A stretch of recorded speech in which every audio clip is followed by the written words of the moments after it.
Ciao ragazzi, cosa sta succedendo a Badia Calavena? Con le racole, le grida, questa ricetta strana con il latte, con la polenta.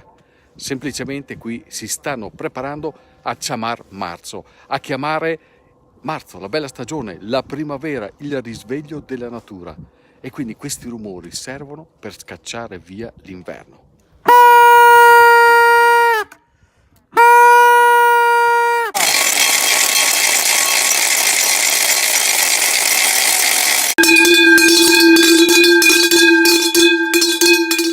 Questo era un rito per allontanare finalmente il demone dell'inverno, il freddo, il torpore, il grigiore, l'improduttività nei campi, la difficoltà di lavorare e annunciare finalmente l'arrivo della primavera, il risveglio della natura, ma anche dei sentimenti. Perché questo periodo era importante all'epoca, qui a Badia Calavena, perché tra una contrada e l'altra c'era una sorta di richiamo d'amore indirizzato alle persone che ancora non avevano trovato l'anima gemella. Si osava, che non vuol dire si azzardava, si gridava tra una contrada e l'altra, in questo modo.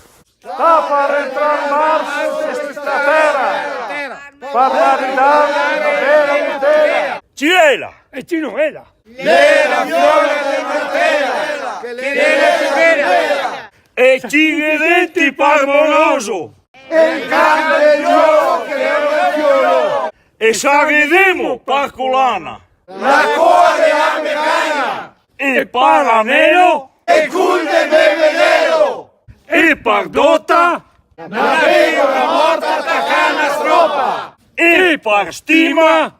che la toga su per la cabina. Che ve la demo o che non ve la demo? Denghela, denghela.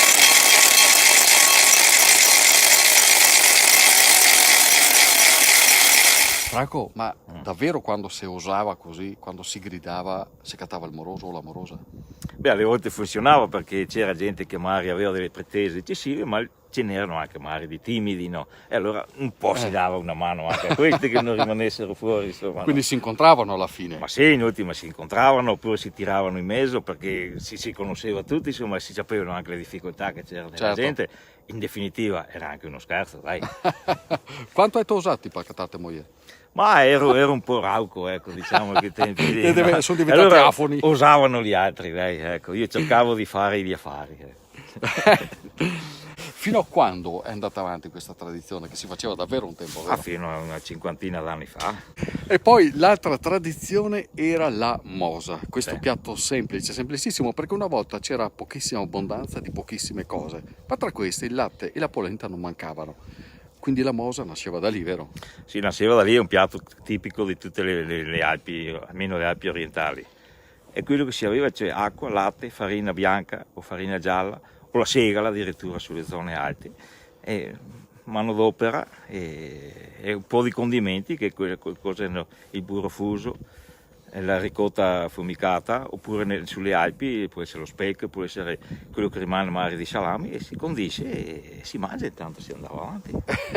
Anche perché inizia come piatto base con il latte che siamo andati proprio a mungere grazie a Celeste che si è prestato per questa dimostrazione, poi con l'arrivo del benessere qualche aggiunta di carne perché ho visto anche il coteghimmi.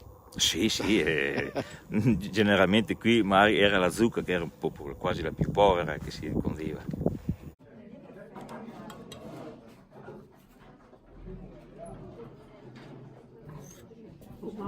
Cambio questo perché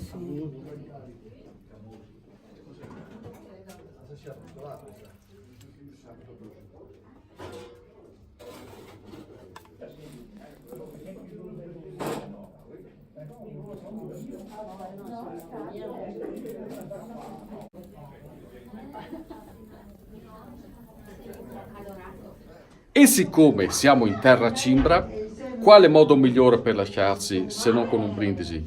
In cimbra? In dei fonde tasse barmacan cin cin, un trinca trinca trin.